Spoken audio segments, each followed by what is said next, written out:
Okay, so we are in the vision section of Daniel. That's the second half of Daniel, and we talked about a few last time. Well, actually, just one last time.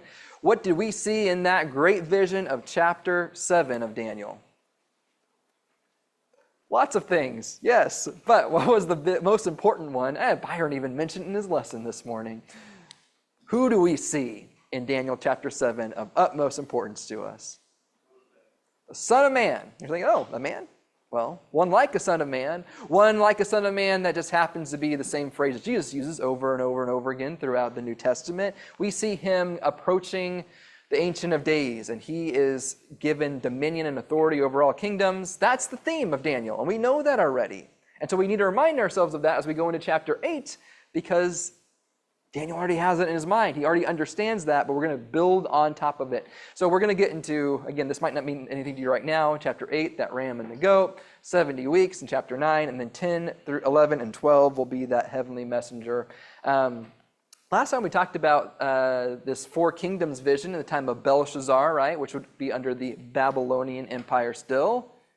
Any guesses what chapter 8 will be taking place underneath whose rulership? Still Belshazzar, okay. And that's in verse 1. We're going to see that. We'll talk about that in just a moment. Although, interesting shift, now we're going to be in Hebrew. I think we talked about that a little bit last time, and that there's a language shift. We saw chapter 1 was in Hebrew, then chapters 8, 9, 10, 11, 12 will be in Hebrew.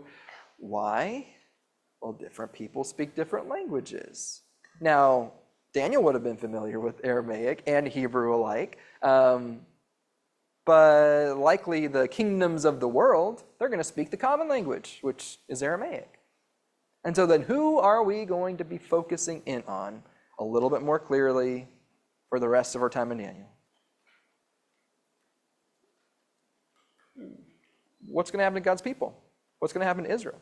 Those who are speaking Hebrew, who can read and write in it, right? And so we're going to get that as we go on through, and we'll kind of get a panorama of all these different kings and kingdoms as we go through the rest of the book there. So it'll be important to look at and notice. But again, all the things in chapter 7 that we know who's reigning, Son of Man, reigning Most High, that's great for the whole world to know and for the Israelites to know. But again, what about God's people? And one thing I want us to recognize as we were looking at this whole theme of God's sovereignty over the kingdoms of men is, does God's sovereignty mean no suffering? And we know that, but we like it to not be that way. We'd rather it be, no, God's sovereign and he is in control, therefore I've got nothing to worry about. And it's true, don't have anything to worry about. But it depends on what we tend to worry about, which is these earthly things and the sufferings that might lie before us. So just giving you a preview there that chapters 8 through 12, there's going to be a lot of suffering. But can we find hope in that suffering is the question. So, hate to launch you right into like a history lesson, but if you will just go along with me and you show me what you already know about these things, it will make chapter 8 so much easier to understand, as well as the rest of what we're going to be reading. So where's God's people in the midst of all of these kingdoms? All the kingdoms mentioned in chapter 7. Brief history of, if we go back to chapter 7, those second and third kingdoms, right? First kingdom was Babylon, right? Second kingdom we had mentioned is the one that we have up above right here, right? The Medo-Persian Empire. Media plus the Persians together, and I'll explain why we assume that it's both of those together. We see that in just in history, both empires joined together under Cyrus. So Cyrus kind of unites there. His mother was a Mede, his father was a Persian, kind of a perfect result there in all of that. And actually the Medes were started off as being the stronger of the two, but kind of by the time Cyrus came around, Persians came more dominant. And even today, in today's like history, we don't see much about the Medes at all. It's just like the Persian Empire. Like, okay, yeah, the Medes were kind of involved in there too, but we do see that being the case. And so remember directions. There's a reason why I'm bolding certain things up there if it helps. So located in the Far East. That's like probably the farthest east empire we're going to see for the rest of our time here in Daniel. The Persians were in the east, but they expanded all the directions, right? North, south, west there.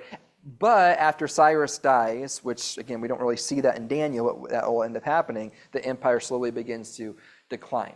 Okay, so we're good with that piece right now, right? They're going to expand. Got that part? Okay. Then guess who comes in next? Third kingdom. Greeks, right? And from what you know about the Greeks, how did the Greek Empire kind of emerge? We didn't talk about it too much last time, but from what you know from history, like under whose leadership did the Greek Empire really take off? Alexander the Great, right? We know that name probably more than any other Grecian king or emperor. But yeah, so the Persians, they kind of got into a nice little tiff with the Greeks. Like they kept on trying to push further and further and further, expand into Egypt, expand into Greece. But under Xerxes, or as we know him, Ahasuerus, he kind of made the Greeks mad against the Persians because they're like, you keep on getting into our territory, but we can actually fight you back.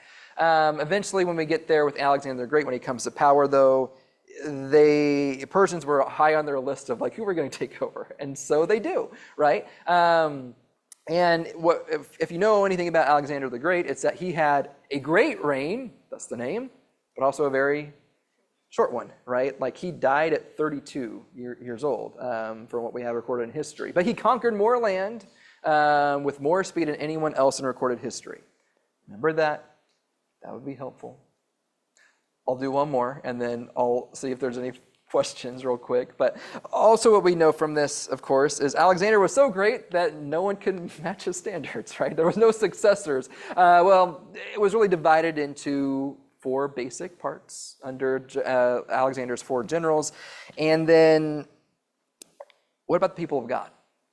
You have people of God in their land of promise that they are hoping to return to, and they do return to start trying to set everything back up again. We don't have this recorded in the Bible for us. This is that intertestamental period. But 2 of those regions are separated by different commanders or different kingships of sorts under the Greek Empire umbrella, and that would be the Seleucids as well as the Ptolemies. Ptolemies, like in Egypt, again, Greeks who are ruling, but in Egypt, and the Seleucids there in the Syrian region north of where Israel is. And if you think about, okay, well, where does that put Israel? You have north, you have south, they're right there in the middle, right? So that's going to be really important for these next few chapters. And again, it's a back and forth thing. Wait till we get to chapter 11. You'll see that over and over again. So the last name I need you to know is this one. Seleucids rule, and there's multiple rulers and leaders there, but one of prominence, Antiochus IV, right? There's Antiochus the first, second, third, and it goes all the way down to, I think, like Antiochus the 13th later on, like way until the Romans come in. This is going to be the key persecutor of the Jews that we see at this time. We'll expand more on that later, but as long as you know those names, you kind of see there, I don't know how easy it is for you to see that it's like purple and blue are the 2 competing regions. The Seleucid kingdom there and the purple, really the largest area. And then in Egypt there is, of course, where the Ptolemies are, and they're vying for power, especially right where Israel and Land of Promise is. So remember these 3 names. Medo-Persian Empire, Greek Empire, and Antiochus, who's in that Seleucid, still part of the Greek Empire, but Seleucid area there in Syria. And yes, those images have symbolism in the things we're going to see. So, comments, questions on all that? I had to do it. I didn't really want to go through a history lesson, but it makes a lot more sense when we actually get into the text, because then we'll speed through the first, 8 verses or so, or more than that. So, we're ready to read them then? Let's read the first 8 verses. Let's do that. In the 3rd year of the reign of King Belshazzar, a vision appeared to me Daniel, after the one that appeared to me the first time. I saw in the vision, and it so happened while I was looking that I was in Shushan, the citadel, which is the province of Elam. And I saw in the vision that I was by the river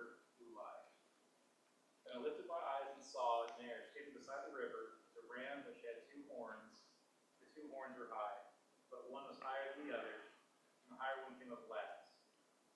I saw the ram pushing westward, northward, and southward, so that no animal could withstand him, nor was there any that could deliver from his hand. But he did according to his will, and became great. As I was considering, suddenly a male goat came from the west, across the surface of the whole earth without touching the ground. The goat had a notable horn between his eyes. And he came to the ram that had two horns, which I had seen sitting beside the river, and ran at him with furious power. I saw him confronting the ram. He was moved with rage against him, attacked the ram, and broke his two horns. There was no power in the ram to withstand him, but he cast him down to the ground and trampled him. And there was no one that could deliver the ram from his hand. Therefore the male goat grew very strong. But when he became strong, the large horn was broken, and in place of the four notable ones came up, were the four winds of heaven. Okay, thank you. Does any of this sound familiar to you? Well, in keeping with that apocalyptic genre of visions, which when we say apocalypse, what are we really referring to? Really want to make sure we know this before we leave the book of Daniel. Can refer to event in God's action. Again, we use this word all the time throughout the New Testament. Revealing, right? So it's revealing. It's God revealing how he is going to act. Now, we don't see God acting here, maybe not explicitly, but that's going to be important as we read all of this. Because what's one of those key things in apocalyptic literature? It's animals. Let's use animals to represent these key figures. But another thing that stands out, it's not just these animals, which these are the most like normal seeming animals that we've seen so far. That's interesting. What's focused on more than anything else as these animals are described? Their horns, yeah. What comes out of their head later on, right? And that's maybe makes sense why we would choose a ram and a goat to represent that, although there might be some other reasons. But what do horns represent? I think we barely talked about this last time, but power, right? That's what the animal would use to attack another, and that's exactly what we see here. So if we're talking about power and horns, and that's like we saw back in chapter 7, we're talking about kings, we're talking about kingdoms. I think we have all that pieced together there, so I don't want us to get too lost in all the description, but let's start with what happens first here in terms of, this is the vision. And Daniel here is he sleeping like he kind of was last time, or like in the evening? Standing by the river. Yeah, he has a vision, and it's not really told us when. And actually, it almost seems like in verse 2, he looks in the vision, and then he's standing in Susa, because was Susa likely where he was during the time of Belshazzar? They did go in that direction once the Medo-Persian Empire took over, but that was really like the capital of Medo-Persia more than anything else as they come in and take power. So that's kind of interesting. Like he's finding himself in a different area. Then he finds himself at this river too, like looking out, and so it's strange. But all of this is framed in reference to, when is this happening? Who's in power right now? Belshazzar, which is the Babylonian Empire. What year? Third year. So let's space that out really quickly in terms of what the context means. This means it's about 10 years before the fall of Babylon in 539. So he's having this vision in that time. Again, that context does matter, because you're thinking, wait a second, are we going to see anything about Babylon whatsoever in chapter 8? And you might be thinking, well, it depends. Which one's the goat and the ram and all that? Well, we're going to be told later on, no, neither of them are Babylon. Spoiler alert there. So what does this tell us? He already knows that Babylon's going to fall.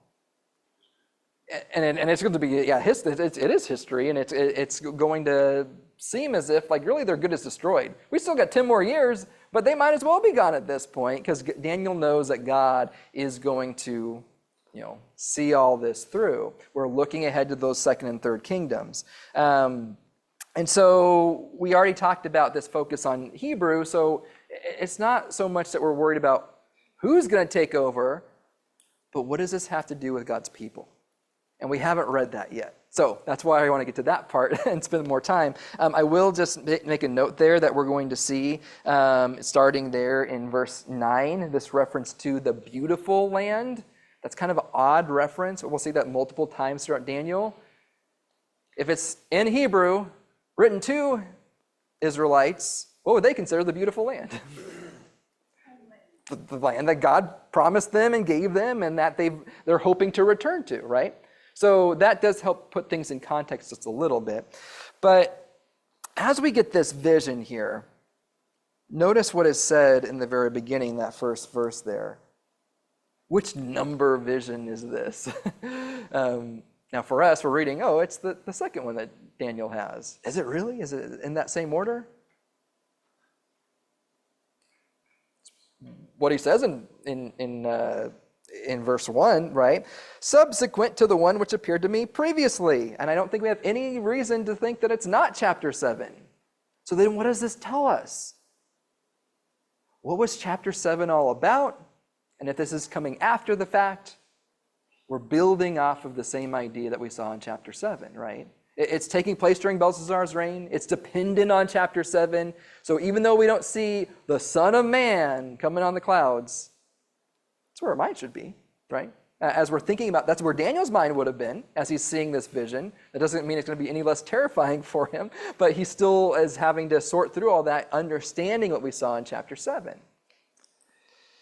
This is one cohesive book. I'm just throwing that out there because people will come in and say, see, these visions came later. People try to tack them on. I don't think we have any reason to believe that. I think this all corresponds together as we see in verse 1.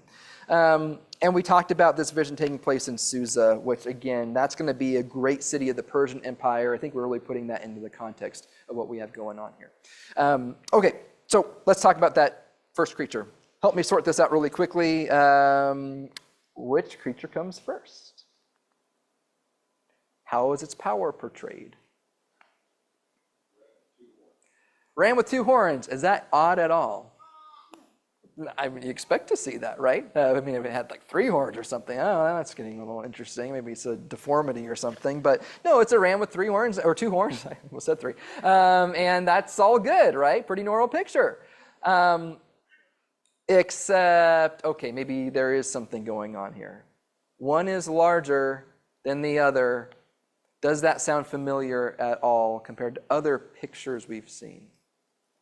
One more powerful than the other. Okay, so one more powerful than the other. If horns represent power, that would be well understood there. What did we just see in chapter 7 of Daniel? Lopsided there. Yeah, he's like up on one side, not on the other. Again, that's supposing that we're talking about Medo-Persian Empire here, and it seems to make the most sense. So again, Persia becomes more dominant with the power there. I do want to bring this up too, that these individuals are males of the flock. I mean, I guess generally you would think that if they're representing these male kings. But all throughout Scripture, Ezekiel multiple times, Jeremiah multiple times, it's the male of the flock that is the suppressive leader. So this is no picture that's like unfamiliar to Israel, unfamiliar to the people who would be hearing this. It makes sense that this would be the oppressive leaders here. It's not just animals, it's leaders, it's power, it's horns. It's all of that put together. So how successful was this creature though? Ram with 2 horns, even though it had one longer than the other. Didn't seem to impact it too much because what did it do? It conquered. It took over. In fact, was anyone able to stop it? Nope, not at all. At least not right now, right? So we're going to see that rapid progress of Cyrus take place during those 10 years or so before Babylon's fall, which is kind of like right now as Daniel's having this vision. So it's like these things are like taking place as like right after he has this. It's not like he's having to wait a long time. It does make sense in terms of that context. And again, what directions does it go? Kind of like we said in the beginning with my brief history lesson, it's going everywhere, right? Outward to every other direction. That seems to make sense. We're going to see the same language used later on, even of the goat too. But I do want to bring this up. He did as he pleased and magnified himself. So we're getting beyond just history, because what are we really starting to dig into here with these images?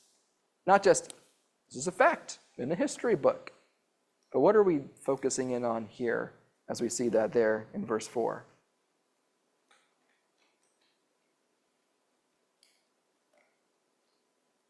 It's not just, Empire grew. Okay. He attributes everything that he has done to his own power, and you see that as condemnation later. Yeah, and so God's not mentioned here at all. So I think that is important. We're going to see Nebuchadnezzar learned that lesson real quick, right? But yeah, he's magnifying self. He's setting himself up here. And really we're seeing this ends up being kind of a 200-year time span condensed in a single verse, because then the Greeks will come later. But ultimately, over time, it just gets worse and worse. Cyrus really not being so much of the culprit, but a lot of the people that come after as they try to push into the Greek land and try to take more than maybe they're capable of. But that's just going to be magnified, no pun intended with the words there, even further as we get to these next couple kingdoms. How are you feeling about verses 1 through 4? Any thoughts or questions? Okay, cool. So what comes next? Kind of like a ram, but not, because it's a goat. For me, I feel like rams are more like noble than goats, but I don't know. So we have a goat, and how did that move? How was that different, I should say? Because these have a lot of similarities. They got horns, but how is the goat different?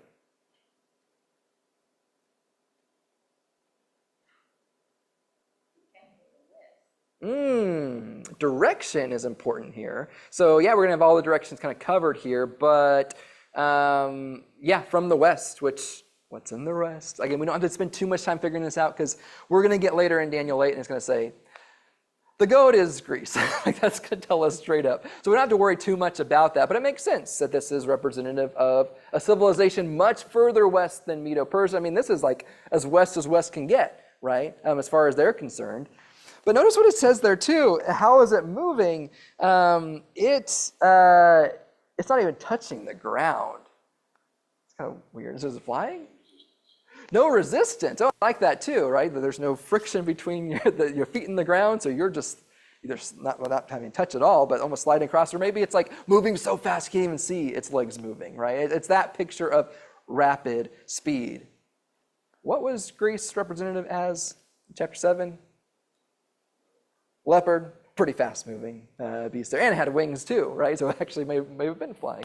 Of course, all this being language that shows exactly what we're seeing in history. And so real quick here, what happens? Second creature, what does it do to the first one? Like you'd expect, it takes him out, right? Takes him out completely. And in fact, it's not even just that. It's, there's like no chance, right? It rushed him with a mighty wrath. No chance for the ram to fight back. Again, speeds the focus there, and just like the ram, the goat now magnifies himself. Is that not the case, right? The male goat magnified himself exceedingly. So it's actually even more so. So almost as this picture, like each time we grow and grow and grow in these empires, self-pride and ego grows and grows and grows. But we had a horn here. And what happens to this large horn? Real quick, a notable horn, conspicuous horn. It's prominent. It breaks, right? It breaks. It uses it as a weapon of power, but then, it breaks, but 4 is better than 1, right? Might not be quite the same though, right? So we're going to see that word conspicuous again in just a little bit, but it's prominent. And it's broken at the height of its power, right? Right when it needed it most. And Alexander the Great dies at 32, right? We see the parallels all the way throughout. There's no questions there. And these four horns are toward the 4 winds of heaven. If you saw the map I showed you earlier, yeah, everywhere, right? North, south, east, west is all covered. Okay, so we're good now, right? We got all covered? Goat, ram, good? No, that's of course not like the full picture of what we're talking about here. Because honestly, that's just the context for the next section we're about to read, which is the most important part. But any thoughts or comments before we move on? All right. So this is where we have to get some questions and discussions out there in the next section. Let's read verses 9 through 14. This one's a little bit harder to follow, but we can do it. Whoever I assigned that to, got that for me? And out of one of them came a little horn, which grew exceedingly great toward the south, toward the east, toward the glorious land. And it grew up to the host of heaven, and it cast down some of the hosts and some of the stars to the ground, and trampled them. He even exalted himself as high as the prince of the host. And by him the daily sacrifices were taken away, and the place of his sanctuary was cast down. And the place of his sanctuary was cast down. Because of transgression, an army was given over to the horn to oppose the daily sacrifices, and he cast truth down to the ground. He did all this and prospered. Then I heard a holy one speaking, and another holy one said to that certain one who was speaking, how long will the vision be concerning the daily sacrifices and the transgression of desolation, the giving of both the sanctuary and the host to be trampled underfoot? And he said to me, for 2,300 days, and then the sanctuary shall be cleansed. Okay. So you're like, man, I was following so well with the ram and the goat and the horns. That all made sense. And then we get this. I'm not even going to go over any questions right now. What are you noticing here that either connects with things we've previously seen in Daniel, connects with the previous images we just saw, causes confusion? I don't know. You share with me what you're finding there in terms of like a pattern that's being established. Anything stand out to you there?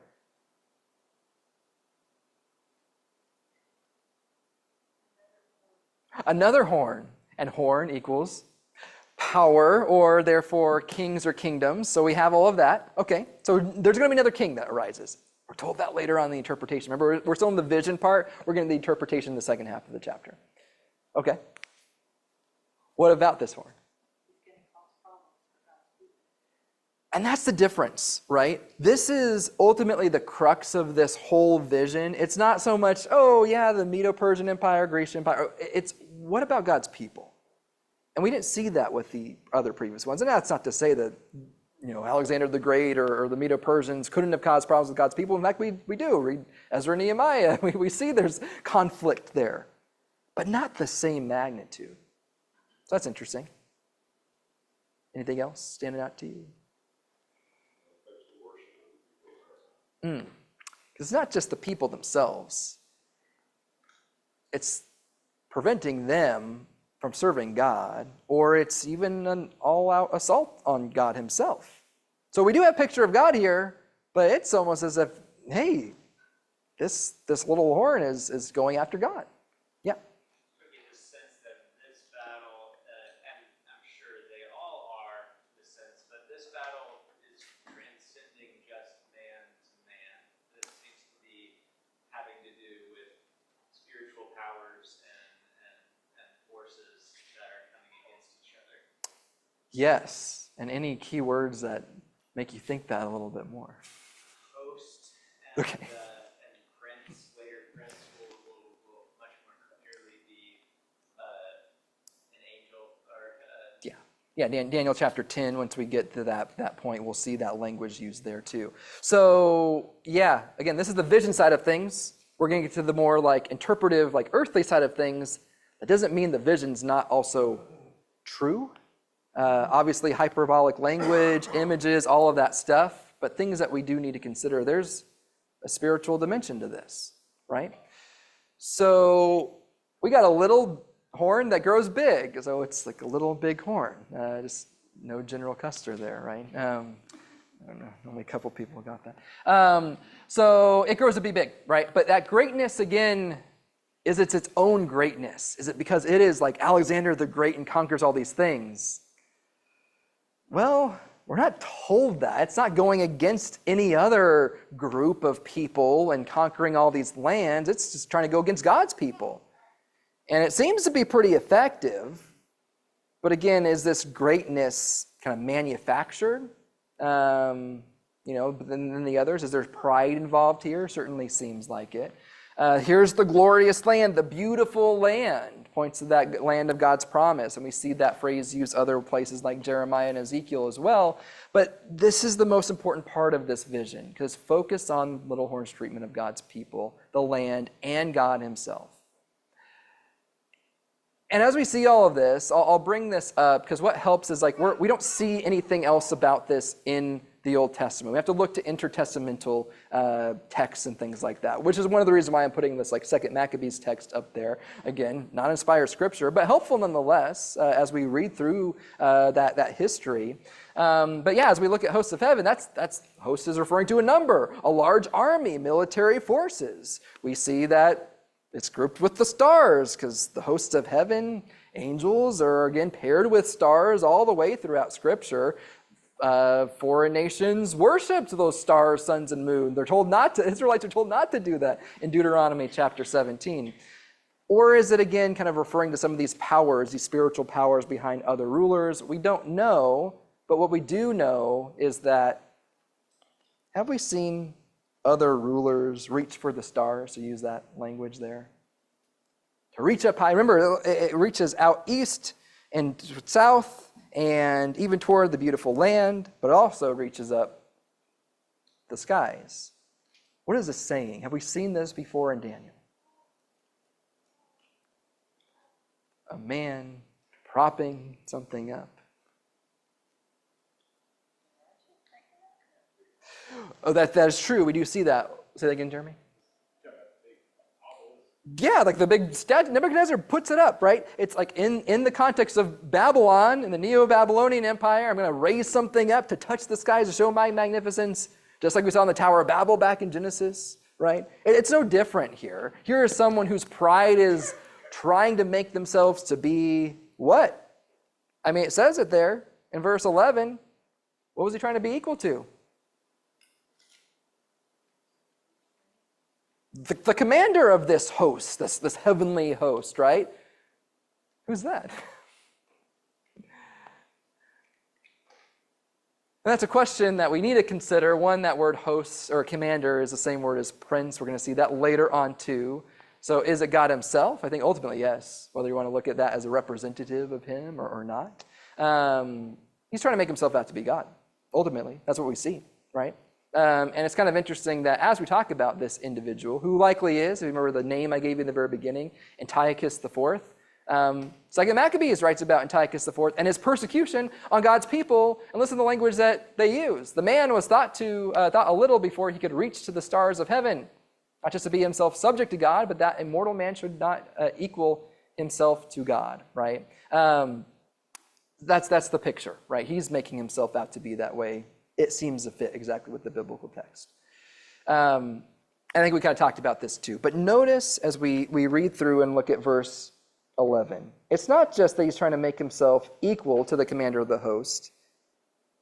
It's removing the sacrifices and throwing down the place of his sanctuary. Why is that so important? It's important for God's people because then they can't offer sacrifices anymore, right? But why else would that be important? What is that sanctuary? What is that place of sacrifice? It's where God dwells. You're supposed to dwell with his people, right? And so when you're removing that, it's like you're removing a connection to God and his people. Of course, we see that's not really the case. But it is a full-out assault on God himself, right? He's flinging the truth to the ground. And again, this seems like an utter defeat. Everything. I'm not just going to destroy you as God's people. I'm going to remove your identity. I'm going to remove your connection to God himself. I'm going to do everything I can to oppress you. And that's a different kind of oppression than we've seen so far. How are we feeling about that so far through verse 12? Comments, thoughts? Yeah. Daniel pretty distraught after this. I guess sometimes I've thought about it each day how terrifying the vision is, but Daniel's in exile looking forward to the restoration of the temple in Jerusalem, and here he's getting prophecy of it getting destroyed Yeah. Sounds like in a worse and more permanent kind of way, and in a very desecratory kind of way. And I'm glad you brought that up, because we have to think, oh wait, Daniel, his ears should have perked up when he hears the phrase, the sanctuary, regular sacrifice. He hasn't been able to do that. He's been gone in captivity. And so there's a moment of hope, but then that hope is couched in, oh yeah, that's even going to be taken away. That's awful. That's the focus here. It's not on what kingdoms are going to pop up and who's going to take control. It's what's the ultimate future of God's people? And that's what we have here. It seems like defeat, but let's talk about those next couple questions. Because who pops onto the scene here? This is really the big focus of this vision. Not even just what's going to happen that's so awful. It's also, who does Daniel hear discussing these events? Holy ones? Have we seen that phrase before? Answer, of course, is yes, because we read through most of Daniel already. We saw that back. It's kind of like the unnamed beings, angelic beings, back in chapter 7 and verse 16. He asks, hey, can you tell me what this vision's all about? And here we have some that are having a conversation. He overhears them. We saw those watchers back in chapter 4 and verse 10. They were called watchers, the holy ones. We even have the same phrase, holy ones, saints, used in chapter 7 of God's people. Kind of interesting that all those are being combined. This seems to be some heavenly beings, though, that are discussing these things in his vision. But ultimately, what's the question that they ask? You take nothing else from this lesson. This is the question I want us to hone in on. How long? I guess I'll ask, what could they have asked if they were witnessing this vision along with Daniel? Why? I guess you could say, when? When is this good for Daniel's situation? He doesn't ask that either. How come? Why? That's where our mind goes. Why would you allow for this to happen, God? But the question instead is, how long? And how long is it? Well, if you want to get real specific there, he says 2,300 mornings and evenings, whether we view that as 2,300 days or whatever else. We can divide that in half if it's morning and evenings. Why mornings and evenings, by the way? Would that be mentioned? Okay, so it is the complete day. We see that in, I don't remember how much I want to jump ahead here, but we do see that in Genesis, right? Morning, evening, full day, right? What else is going on here in the mornings and the evenings? Worship. Yeah, so we have prayer, like Daniel was doing back in chapter 6, right? At least probably 3 times a day. But we also have the morning and evening sacrifices, which that's the whole context of this here, right? How long until we get to sacrifice again to God, until the regular sacrifices apply? Well, it's going to be for this time. Now, you might look at that and say, that sounds like a long time. But how ought we interpret this number that's given? What could have the answer been instead? How long? In my own time. Okay, so in God's time, right? And that could have been a little less precise and still at least as an answer. You know it's going to end because we're actually given a time period. It's not just I don't know, or however long it needs to go, or no, this is it. There is no hope. This is at least it. We don't get that picture. It has an end, right? Okay, so looking at all that together real quick. And yeah, let's chat about this real quick. In verse 14, before we move on, then the holy place will be properly restored. It will be cleansed. Some translations might say purified. If this helps at all, this word is the same word we'll then use in Greek to talk about justifying. It's made right. It's put back in order. Things are put back in order. Will God put things back in order? The answer is yes, in his time.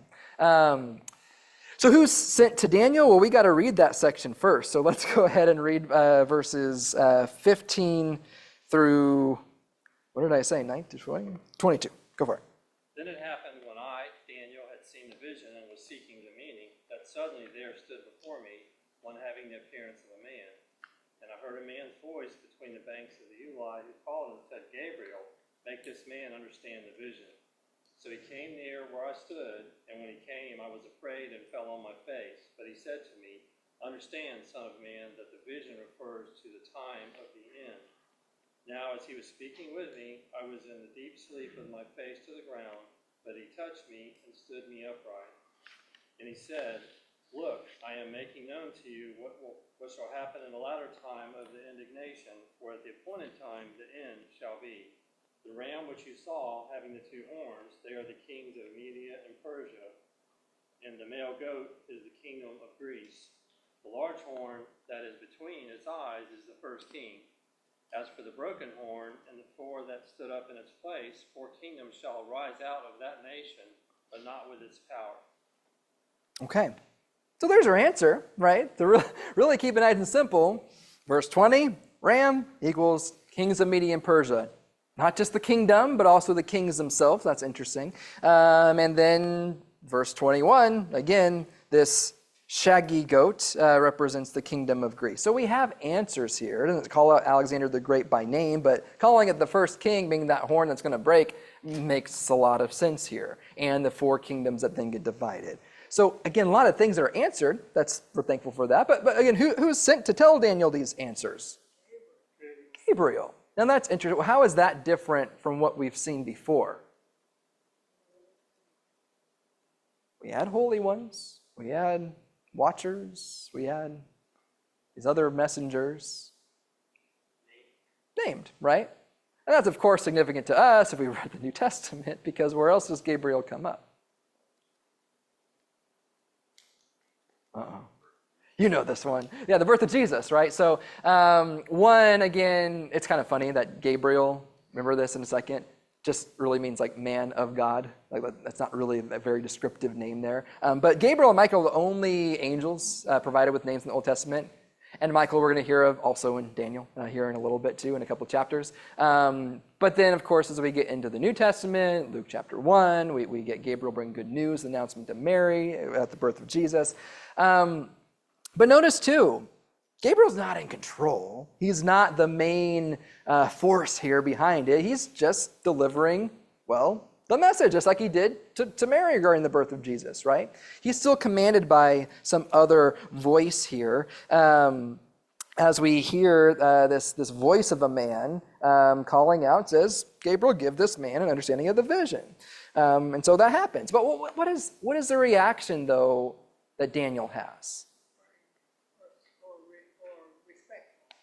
And I think respect is involved in that. But it goes beyond just like, I'm going to bow down to you. What does he do? He falls down. He is afraid. In fact, so much so he falls asleep. Thinking like, oh, that seems kind of disrespectful there, right? Like you think it's really important. No, he's so overwhelmed by this. And anytime we see someone in the presence of an angel, this is always it happens. So just important thing for us to keep in mind that there is some fear, appropriate fear involved there. We're looking at Daniel, Ezekiel, or Revelation, doesn't matter. And he starts falling in deep sleep, which again, maybe is an understandable reaction. He's just like fatigued from all this. Later on, just a heads up there, when we get to verse 27, after this vision, he's so exhausted and just sick for days. So it's not like this is like, oh, this is cool that I'm getting some insights from God. This is something with an overwhelming burden on him to know. Because what is this about? Oh, cool, I know what's going to happen. Which one? He's not going to live to see these days. No, this is going to happen to God's people. And how do I reconcile God and his promises with the suffering that's going to go on with God's people? I'm going to be overwhelmed by that, even if I don't even know what it's about yet. He's going to hear this voice here in a second. And so, I don't know, do you have any thoughts on this? We have one who looked like a man, addressed by a voice of a man, speaking to a son of man, and Gabriel's name even mentions like man of God. Why emphasize all of that?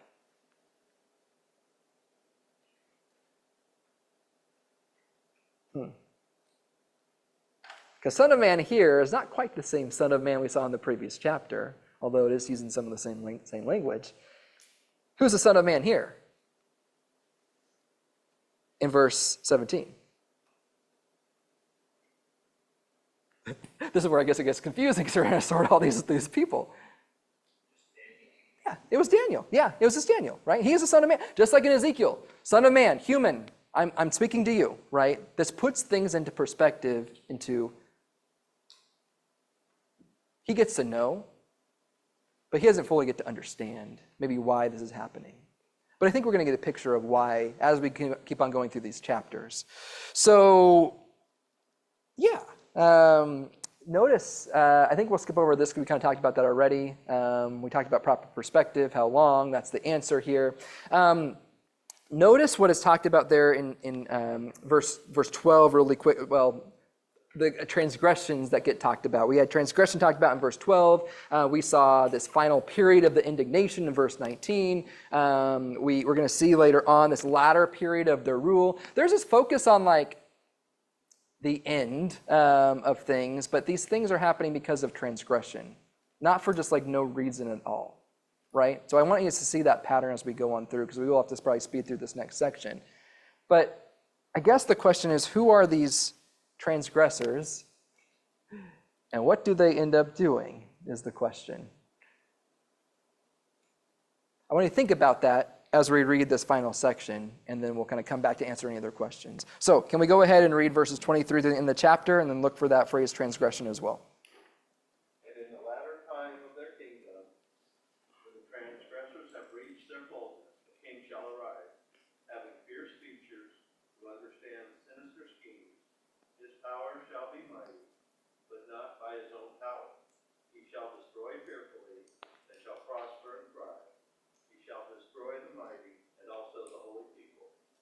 Through his cunning he shall cause deceit to prosper under his rule, and he shall exalt himself in his heart. He shall destroy many in their prosperity. He shall even rise against the prince of princes, but he shall be broken without human means. And the vision of the evenings and mornings, which was told is true. Therefore seal up the vision, for it refers to many days in the future. And I, Daniel, fainted and was sick for days. Afterward I arose and I went about the king's business. I was astonished by the vision, but no one understood it. Okay, thank you. So we'll come back to this transgression idea in a moment, but first, just from what we read there, here's that little yet big horn. It's interpreted for us. It's explained. We're not given a name, but we have things in history, we can piece this together. But what stands out to you here that was maybe different than what we saw in the vision side of things? Here's the explanation, but comparatively to verses like 9 through 14, how is this different, or does anything else stand out to you there that maybe is further explained?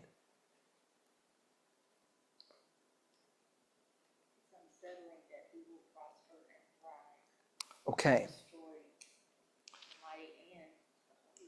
Yeah, verse 24. I mean, it fits with this whole idea of, hey, he's going to grow up to the hosts of heaven, take some of those hosts of heaven with him, and he's taken over, and it's not just, against some other nation. He's going to be successful. He's going to be prospering, and it's against holy people, holy ones, right? That's the picture here again. Okay. It almost makes this vision worse in a lot of ways. Oh, wait, this isn't just all hyperbole? He's actually going to do these things? Yeah? Anything else you see there about this character?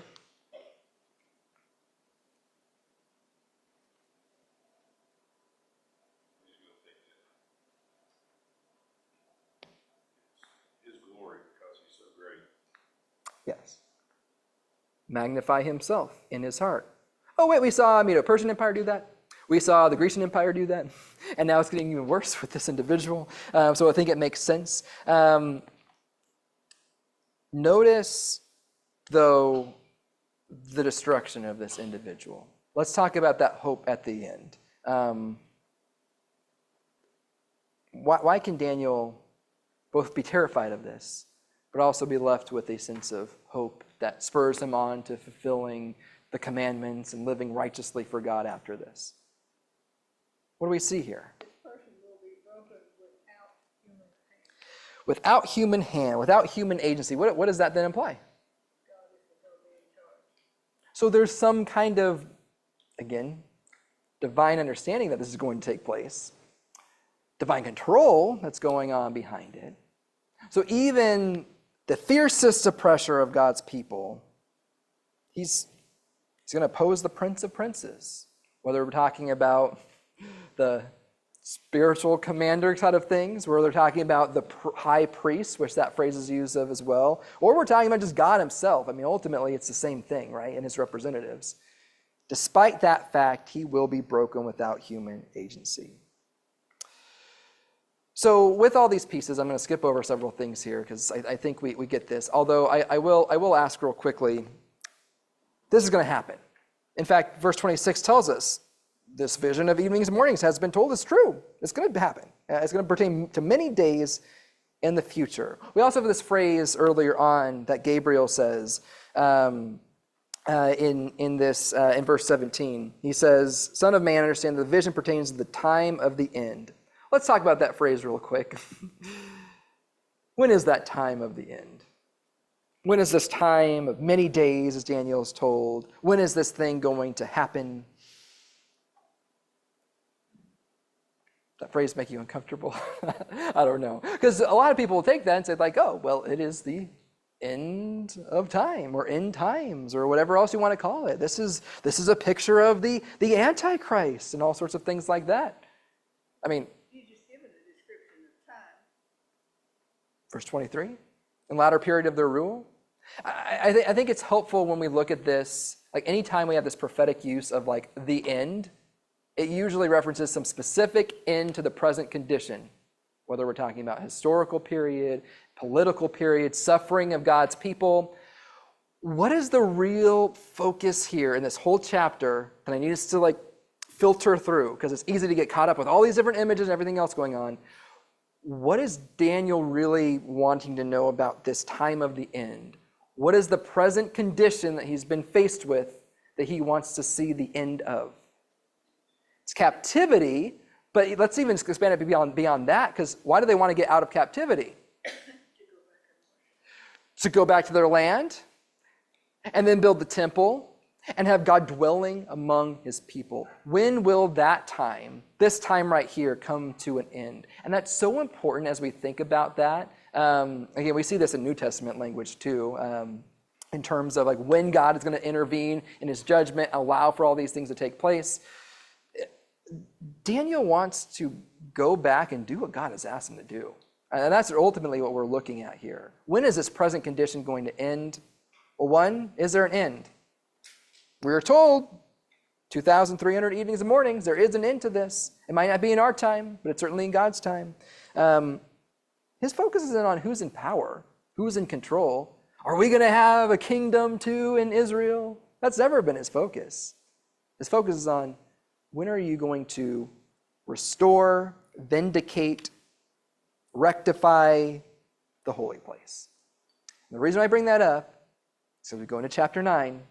That's exactly what is all about in chapter 9, and then even eventually into chapters 10, 11, 12. If we forget that piece, we get too caught up in like, oh no, when is this going to happen? What's going to occur? No, it's always about when is God going to come back, restore all things, and dwell among his people. That's the picture here. That's the prayer Daniel's going to have in the next chapter and everything else. And ultimately, I don't even think we need to worry about too much of these other things, although there's a cool picture there of rams and Medo-Persia, so we know that kind of goes together. But ultimately, I want to take us back to, since we're about out of time here, and then you can comment if you have anything else, take us back to the question that's asked. The Holy One that asked this. Remember, why are you allowing suffering, God? No. We're finally get back from captivity and then you're going to destroy your temple again, God? Why would you do that? No. The question is, how long? And if we remember that question, not why or when even, when is it going to end? I mean, I guess that's part of the how long piece, but that implies that we have faith that it is going to end. And that ending might not be during our lifetime. That ending might not be in our children's lifetime. That ending might be way after death, but what do we have as hope? That hope of restoration, where God's will restore that dwelling place for us. And ultimately, that's the picture of us getting to dwell with him in that heavenly kingdom, right? So that's the beautiful picture there that we're left with. So despite all the suffering, despite all the hopelessness, God is in control. Yes, sufferings will occur, but we have hope beyond those sufferings. Any other thoughts or comments on chapter 8?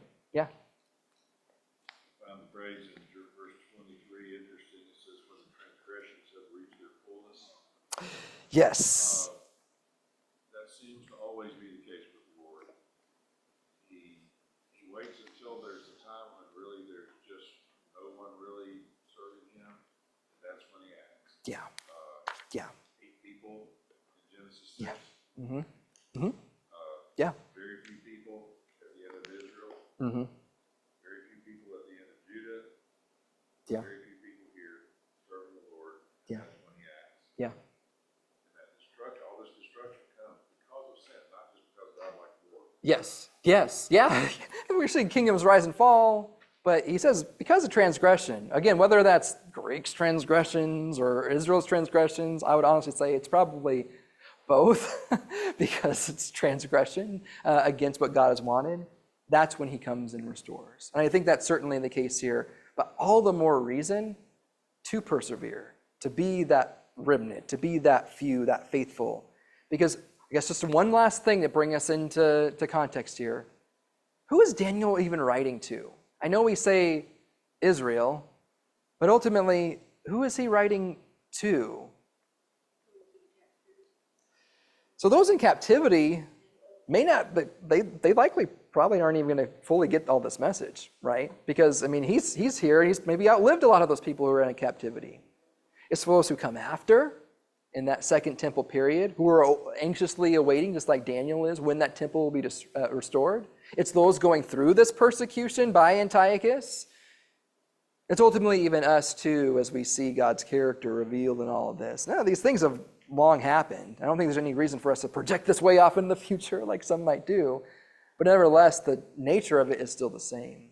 That God will restore, that we have hope in that. Okay, cool.